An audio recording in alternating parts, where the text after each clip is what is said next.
दोस्तों यहाँ पर हम देखने वाले हैं कक्षा 10वीं के महत्वपूर्ण प्रश्न। तो जैसे कि पता है कि कल आपका गणित का पेपर है, तो यहाँ पर हम समझेंगे कि ये यदि इंपॉर्टेंट क्वेश्चंस आप करते हैं तो आपके बहुत अच्छे नंबर परीक्षा में आ सकते हैं। आपको यहाँ पर HCF फाइंड करना है, तो इसका आंसर यहाँ पर लिखना है 4।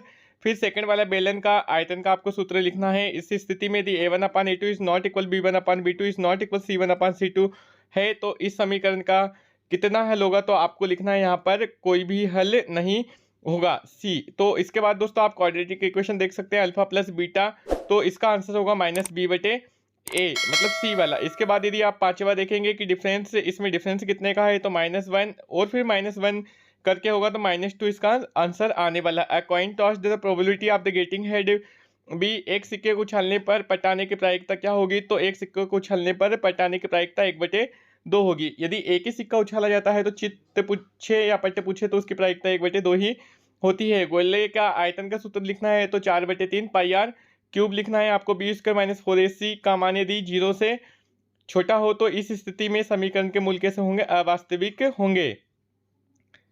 तीसरा प्रश्न यहाँ पर दिया हुआ है आपको A² + BX + C में शून्यकों का गुणनफल होगा, तो ये होगा C/A।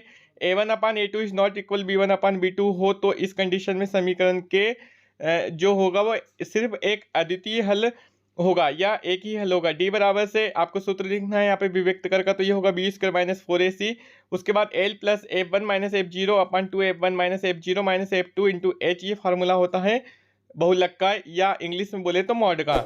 अब मैच द कॉलम है, tan 60 की वैल्यू कितनी होती है, √3। गोले का आयतन का सूत्र आपको 4/3 पाई आर क्यूब, फिर 1 - sin² थीटा आपका आ जाएगा cos² थीटा।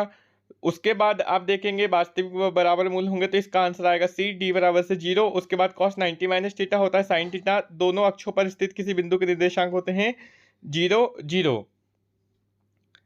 उसके आगे हम देखें प्रश्न नंबर 4, सत्य सत्य लिखिए, तो Sn = A + n - 1 × D, तो इसका आंसर आएगा सत्य। करनी 5 एक अपरिमेय संख्या है, तो ये सत्य है। एक पासे को फेंकने पर सम अंक आने की प्रायिकता 3/6 होगी, तो ये सत्य है। B² - 4AC का मान यदि 0 से छोटा है, तो ये ऑब्जेक्टिव आपको इसलिए बार बार आ रहा है कि ये बहुत ज़्यादा इंपॉर्टेंट है। तो इस स्थिति में मूल्य वास्तविक बराबर होंगे, तो ये नहीं होंगे। 2, 4, 8, 16 के जो एक समांतर श्रेणी है, तो ये नहीं है। यदि किसी बहुपद की घात 2 है, तो बहुपद अधिकतम 2 शून्यक होंगे, तो ये सत्य है।